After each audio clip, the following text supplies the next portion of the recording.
Hello and a very warm welcome. F1 returns this weekend and it's the Silverstone Grand Prix, the best Grand Prix of the whole year, without a shadow of a doubt. Call me biased, but I went there in 2012. The atmosphere is unreal. It's going to be so strange with no fans at Silverstone. 300,000 during a weekend go through the gates in Friday, Saturday and Sunday. When I went in 2012, there was 140,000. And this, we haven't probably noticed it as much at Austria and Hungary, but we will notice it this weekend because down the main pit straight, you got fans. Into that little farm section, you've got fans on the edge. Luffield, you've got the full grass banking. Brooklyn's Luffield, you've got the full grass banking. You've got the old pit straight. You've got tons of fans. Through Cops, all stood on the edge. That's where I stood in 2012. Cops, Maggots, Beckett's. Down the Hanger Straight, you've got a whole... And then into Stowe, Club and Vale, you've got everyone on the grass banking. The fans are what make the British Grand Prix. And it's going to be sad. A very sad day.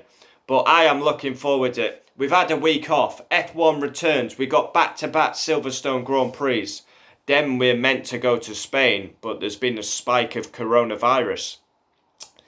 So Spain could be in question. Obviously, we've had some more tracks added. Nürburgring, Portimao and Imola. But Silverstone, it's an unbelievable circuit. The best circuit on the calendar. The best Grand Prix of the year. The best atmosphere. I mean, I'm proud that it still remains on the calendar. Obviously, we got there a good deal.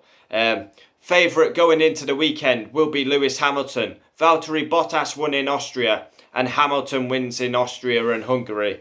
And obviously, he's got a phenomenal record round his home circuit. His best ever win, still to this day, was round Silverstone in 2008.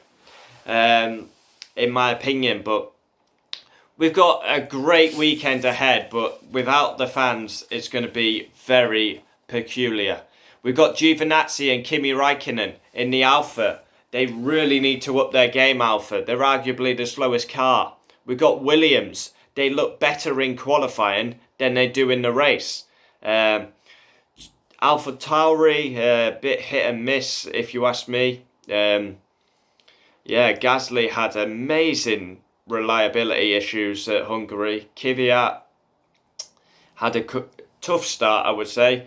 Mercedes won every single race so far. It's been dominance, as you would expect. They're already constructors and drivers world champions. Ferrari, critical upgrades came, but they are slow, Ferrari. They really need to get their act together at Silverstone.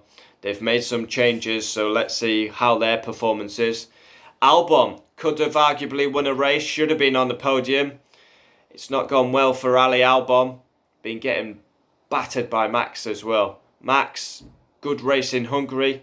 Racing Point, the stars of the season, along with McLaren. Racing Point and McLaren have been superb. Lance Stroll with a great performance at Hungary. That should be a great car around this circuit. Literally, the pink Mercedes should go very well around Silverstone. High speed. Like I said, one of the best circuits. The best circuit for me on the calendar. Haas.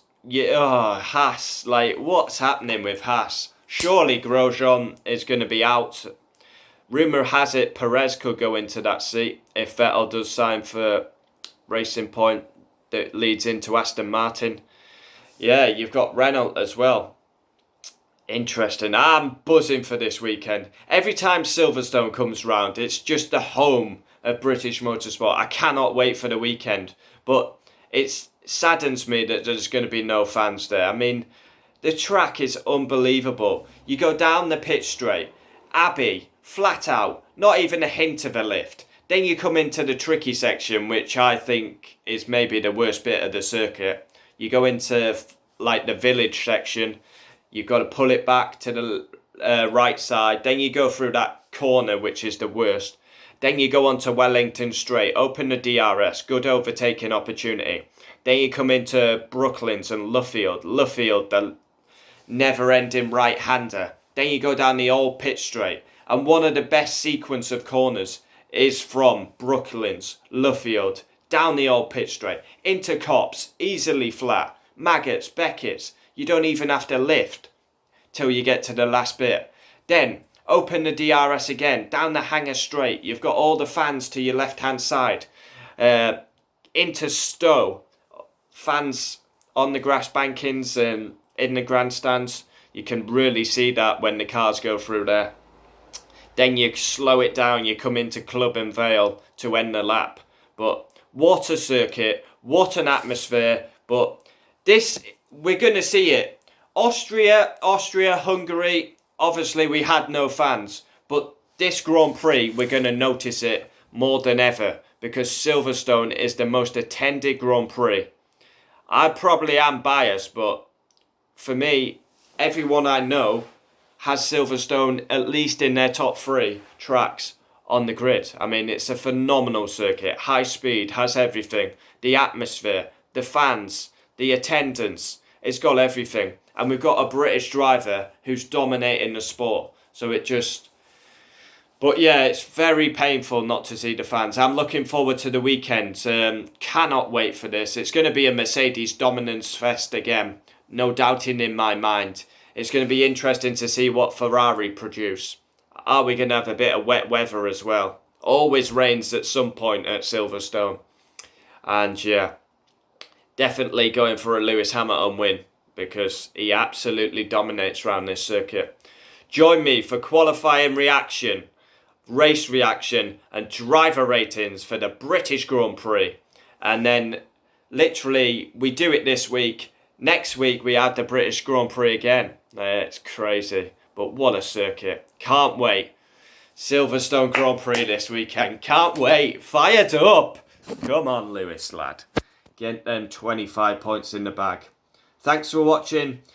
Comment down your predictions for the Silverstone GP. Can't wait.